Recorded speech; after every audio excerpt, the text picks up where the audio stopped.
বিশ্ব মুসলিমদের জন্য অত্যন্ত আনন্দের খবর, পবিত্র মদিনা নগরের ঐতিহাসিক মসজিদে কিবলাতাইন এখন থেকে মুসল্লিদের জন্য সার্বক্ষণিক খোলা থাকবে। সৌদি আরবের বাদশাহ সালমান বিন আব্দুল আজিজ আল সৌদ ইবাদতকারীদের সুবিধার্থে এই যুগান্তকারী সিদ্ধান্ত অনুমোদন দিয়েছেন, যাতে মুসল্লিরা দিনের যে কোনো সময় এখানে নামাজ আদায় ও ইবাদত করতে পারেন। সোমবার সৌদি প্রেস এজেন্সি এসপিএ এক প্রতিবেদনে এই তথ্য নিশ্চিত করে। প্রতিবেদনে জানানো হয়, বাদশাহর এই নির্দেশনার ফলে মসজিদটি 24 ঘন্টা খোলা রাখার জন্য ইতিমধ্যে প্রয়োজনীয় প্রশাসনিক ও কারিগরি কার্যক্রম শুরু হয়েছে। মদিনার গভর্নর প্রিন্স সালমান বিন সুলতান এই উদ্যোগের জন্য বাদশাহ সালমান এবং ক্রাউন প্রিন্স মোহাম্মদ বিন সালমানের প্রতি গভীর কৃতজ্ঞতা প্রকাশ করেছেন। তিনি বলেন, এই সিদ্ধান্ত ইসলাম ও মুসলিমদের প্রতি সৌদি নেতৃত্বের গভীর প্রতিশ্রুতি ও আন্তরিকতার প্রতিফলন। এটি শুধু একটি প্রশাসনিক সিদ্ধান্ত নয়, বরং বিশ্বজুড়ে মুসলমানদের প্রতি সৌদি আরবের আধ্যাত্মিক দায়িত্ববোধের প্রকাশ।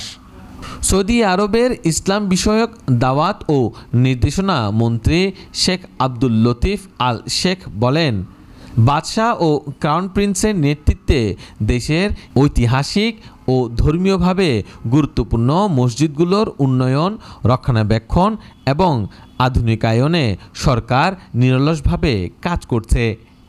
তিনি আরও জানান, এই সিদ্ধান্ত মসজিদের সেবায় মনোনয়ন এবং মুসল্লিদের সুবিধা নিশ্চিত করার লক্ষ্যে সৌদি ভিশন 2030-এর একটি গুরুত্বপূর্ণ পদক্ষেপ। ইসলামী ইতিহাসে বিশেষ গুরুত্ব বহনকারী এই মসজিদে কিবলাতাইন অর্থাৎ 2 কিবলার মসজিদ মুসলিম বিশ্বের অন্যতম ঐতিহাসিক নিদর্শন।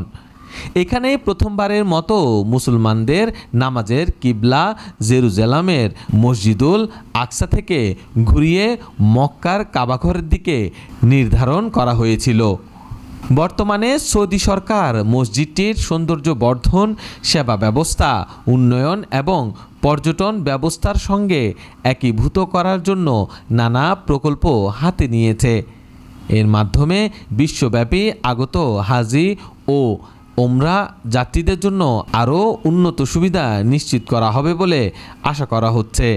সাম্প্রতিক এই সিদ্ধান্তের ফলে এখন মুসল্লিরা মদিনার এই ঐতিহাসিক মসজিদে দিন রাতের যে কোনো সময় নামাজ ও ইবাদতের সুযোগ পাবেন, যা সৌদি নেতৃত্বের ইসলামী ঐতিহ্য সংরক্ষণ ও মুসলিম উম্মাহর কল্যাণে নেওয়া আরেকটি বড় পদক্ষেপ হিসেবে বিবেচিত হচ্ছে।